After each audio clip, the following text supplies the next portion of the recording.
Hello there, welcome back to my channel. It is Friday, March 28th, and I'm gonna bring you along with me today while I teach. It's a very standard day. There's not a whole lot happening out of the ordinary, but I do have some fun things to share with you since my last vlog, so let's jump into it.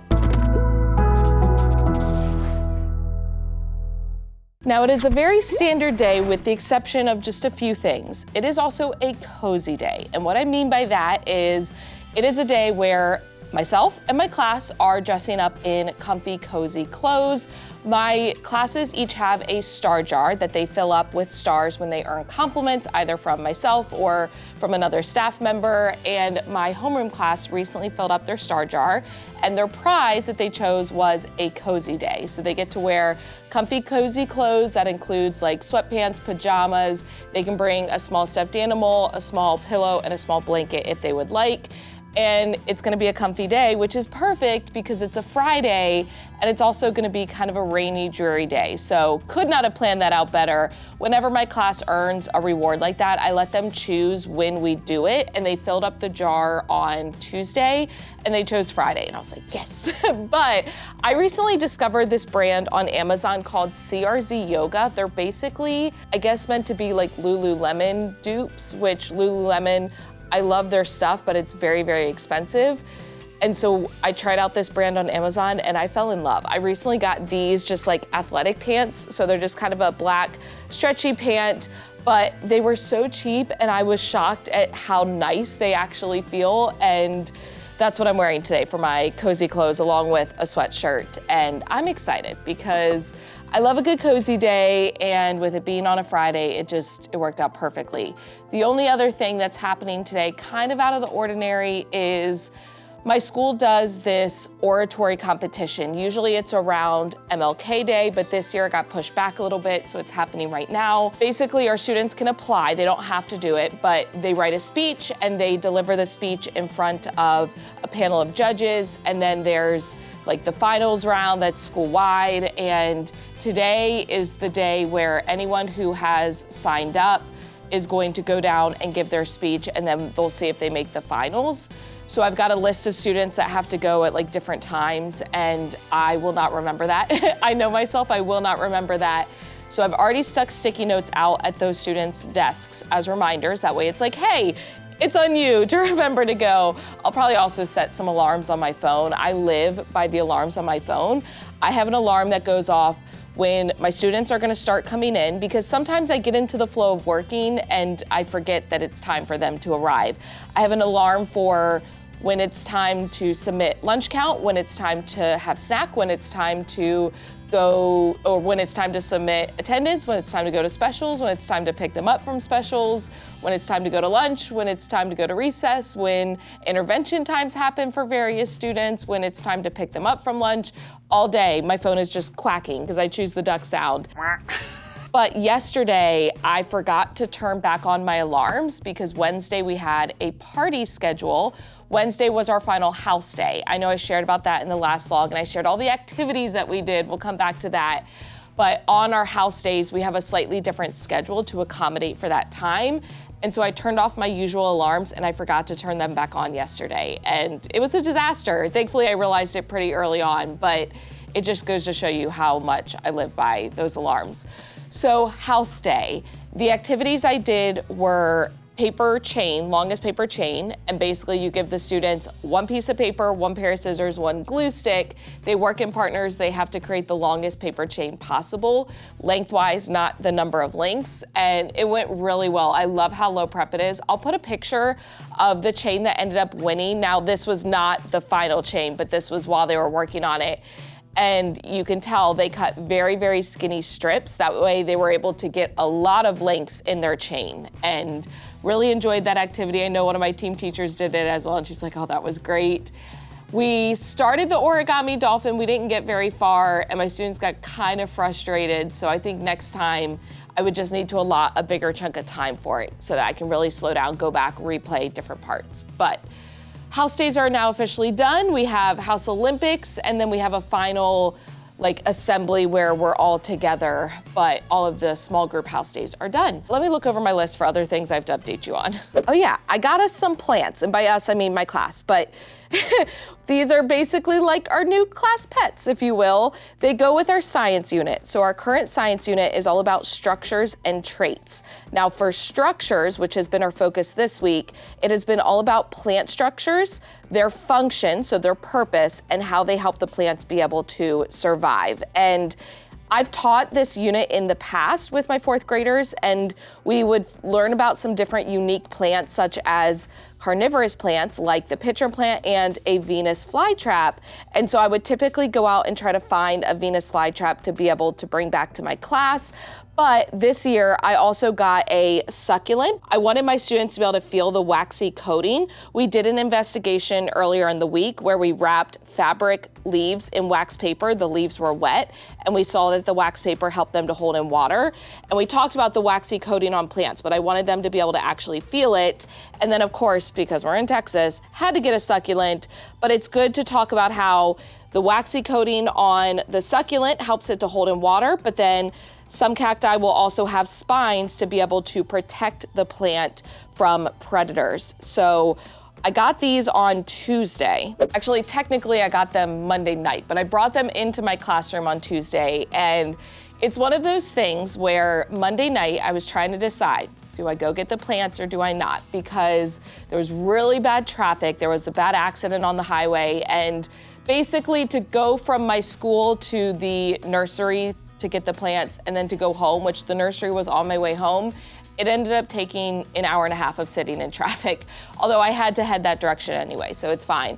But I'm so happy that I did go and get the plants, because I remember Tuesday at recess, like overhearing students talking about it and how excited they were. And it's those little things, right? Where to me, they're plants. It's not that big of a deal. I do this unit every year in 4th grade and I get the Venus flytrap, but some of my students had never even heard of a Venus flytrap. And so it's new to them and it's novel, and it's these little things that they'll end up remembering like years and years and years from now, especially because we're naming them. So we decided to come up with names for them as a class. I let my students on Wednesday come up with a list of names. So they gave names for the Venus flytrap, they gave names for the cactus, and they gave names for the succulent. I wrote down a list from both classes, and I then put those options into a Google form. So let me show you the Google form. Now you will notice at the top it says this form isn't accepting responses. I shared the link to the form yesterday with my students, and I told them they had until the end of the school day to vote, and then I shut off the form from accepting responses. That way I could tally it up, find the winners, put it in my slides for today.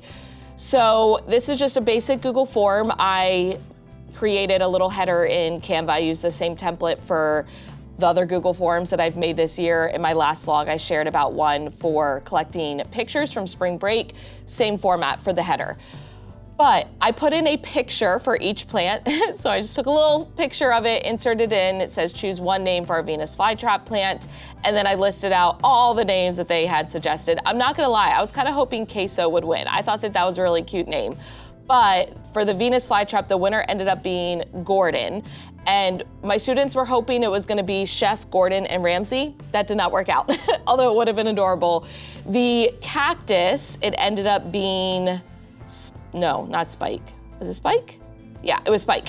Spike ended up winning for the cactus. And then for the succulent, there were not as many names given out. This poor succulent did not get the love, but Edgar ended up winning. So we now have Gordon, the Venus flytrap, inspired by Gordon Ramsay. We have Edgar, the succulent, and we have Spike, the cactus. But regardless, these are just living on my back table.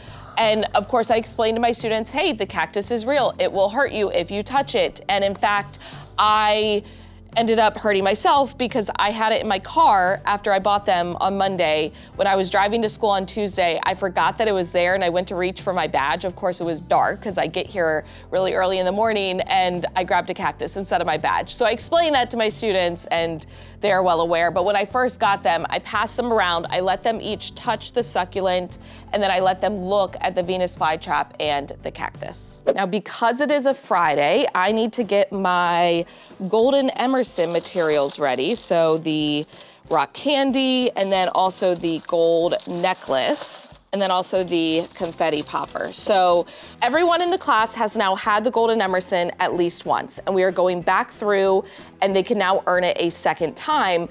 But I warn them, not everyone is going to get it a second time. If they do get the Golden Emerson a second time, they still get the rock candy, they get another gold necklace, they get the confetti, but they have the choice between doing a lunch bunch or doing a prize drop. So for the first round, I wanted to have a lunch bunch with each of my students just because it's a chance for me to get to know them, have that one-on-one time. I get to see like who are their friends, who do they invite. It's just a very good experience to have with each student. But because I've now done that with each student once, when they get the Golden Emerson a second time, they can choose to have another lunch bunch or they can do a prize drop. So I've shared about this board before. It came on Amazon and then I just customized the labels, but they have the option to get candy, prize box, free seat choice pass, or homework pass. So we're gonna pass along the Golden Emerson today and then I will let that student kind of think over the weekend whether they want a lunch bunch or prize drop, and they'll let me know next week. Now, because it is a Friday, some of the things on my to-do list, I typically will schedule my email newsletter to go out Friday afternoons. I have already scheduled it, but I may have to go in and edit it just a little bit because it's gonna rain today and there's an event happening at school that may or may not get rescheduled. If it does get rescheduled, I need to go in and make changes in the weekly newsletter. I also send an email to the Golden Emerson recipient. So once we award that this morning, I still have to talk with the current Golden Emerson to decide who it's being passed on to. But once I know, I can go ahead and send that email. It only takes a few seconds. I have a template for it, which is great. And then I usually would grade homework on Fridays, but because this is our week coming back from spring break, my students did not get homework. So I don't have any homework to grade, but I do have a second graded math assignment. Usually we give about one graded independent assignment each week for math and for science. The science one, we started it yesterday. Most of my students actually finished, so I don't have too much grading to do for that. For math, we gave a graded assignment earlier in the week, but we're actually giving a second one this week because we had to combine and condense some lessons in order to have enough time for STAR review, which is gonna start next week. That's crazy to think about. And so it just worked out that they're having 2 graded assignments for math this week. So when they complete that assignment today, I'll need to get that graded. But the good thing is my morning class will have that done before my planning time, so I should be able to get that done during my planning time. And then other than that, my to-do list is pretty minimal, and that's because I've been working so hard and trying to be proactive to get it there. But it feels good because I have left school basically right after my students leave almost every day this week, and it has been glorious. That's exactly what I needed the week coming back from spring break.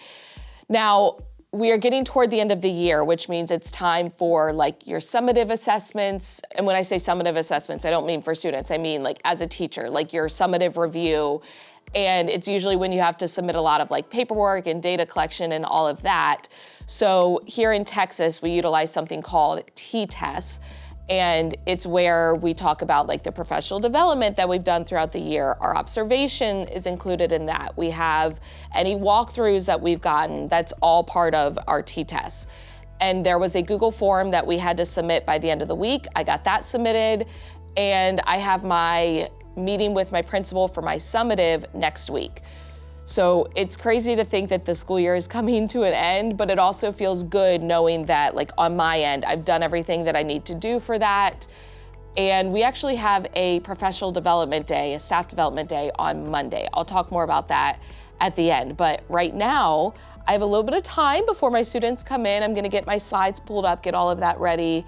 But otherwise, I don't have a lot to do until my students do that graded math assignment, which is good. So I'm gonna start looking ahead to next week, getting my slides set up for that, just some of those little things that I can kind of knock out ahead of time. So we had one casualty today. A leaf has fallen off of the succulent, but my students were happy with the names, and we'll see how long we can keep the Venus flytrap alive. I'm not very hopeful. This one is already dead, although I know the traps do end up dying after they've closed a few times. It said that at the nursery, so I'm not too concerned about it, but I'm just not sure how many more are gonna grow. All right, first week back from spring break is officially a wrap. Overall, I feel like it was a really good week. It felt good just to get back into the normal routine of things, especially yesterday and today. I feel like yesterday and today we finally hit our groove.